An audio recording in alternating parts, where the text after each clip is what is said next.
Good morning. I trust you all are doing great today. It's just going to be a great day today. Great things are going to happen. Possibilities that you never dreamt of are going to be available today, and you have the opportunity to walk today with the God of the universe, the living spirit of God. And so I trust today you'll realize that and that you'll see him for all that he is today and just trust him more today than any day before. It's um, just cool to know that God loves us that much. He's able to walk through whatever challenges we have with us, in us, united with us. So that's the life that we have.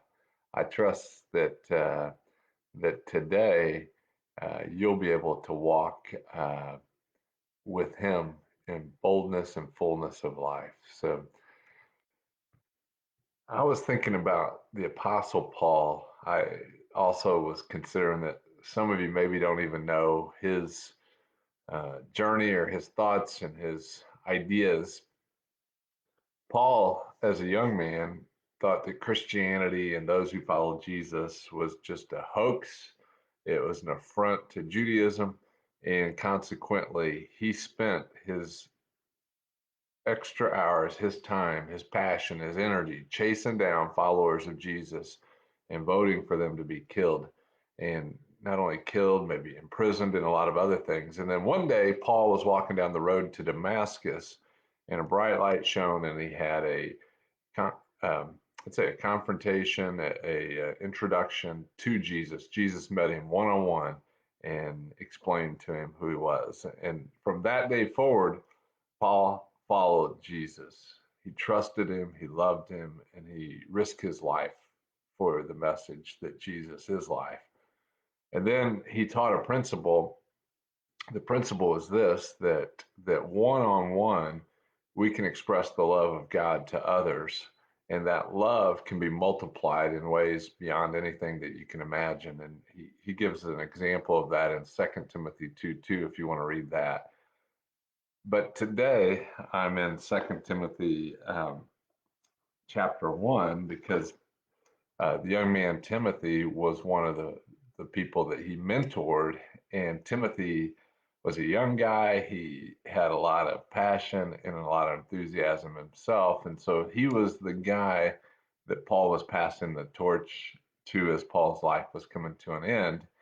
And and there's just a couple of verses I want to point out. But one of the things I find in myself, somebody told me many years ago that our memory is like a bag of marbles, that you can just keep putting marbles until this bag gets full. And then what their example was, that stuff starts falling out. That if you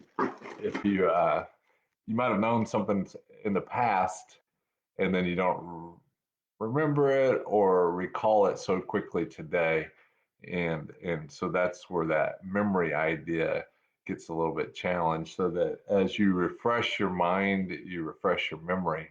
And so refreshing your mind with ideas that are important to you help you to live more boldly today and more confidently today. And so um, that's what I wanted to point out is in 2 Timothy chapter 1 verse 6, Paul says, and this he's saying this to a young man who doesn't have a lot of marbles in that plastic bag yet. He hadn't had to remember his address, his phone number, the names of his kids, or whatever. And he says, for this reason, I remind you, Paul is telling Timothy, I remind you to kindle afresh, to stir that fire within you, the gift of God which is in you through the laying on of my hands. I'm going to pray for you so that you will get stirred up again with that mighty power of God in you. And then he says this to Timothy, for God has not given us a spirit of timidity, but of power and love and discipline. He has not given us the spirit of timidity, but of power and love and discipline. Um, Tim, if you, I'm going to look up in my Webster here real quick. To be timid, according to Webster here, is lacking courage or self-confidence. And timidity just means I don't have any self-confidence or courage. He hasn't given us that spirit. And in the footnotes in my Bible, for the word timidity there, it means cowardice.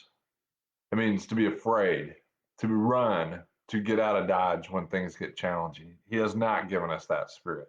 He says, but he's given us a spirit of power, of love, and discipline. And in the footnotes, that word discipline means sound judgment. So the power of the spirit that God's given us, he's also given us one of sound judgment. So we can look around a situation and assess the situation, live boldly and confidently, and not live in cowardice, not cower in the corner, afraid of something, but we can walk right into the situation that God's put us in because it's his spirit in us, living through us to give us the encouragement to live today in those things that might be intimidating. I know we all have them. We all have those intimidating things, but we don't have a cowardice spirit. We have a powerful spirit in us. So today, live boldly. Whatever's in front of you, I know you guys have difficult things today. Live boldly. Enjoy the God that's in you. Trust him, not your feelings. Don't trust what's going on around you. Don't trust the background noise. Trust him to walk forward and enjoy him and have a great day today. I'm thankful for you, and I trust you can walk by faith.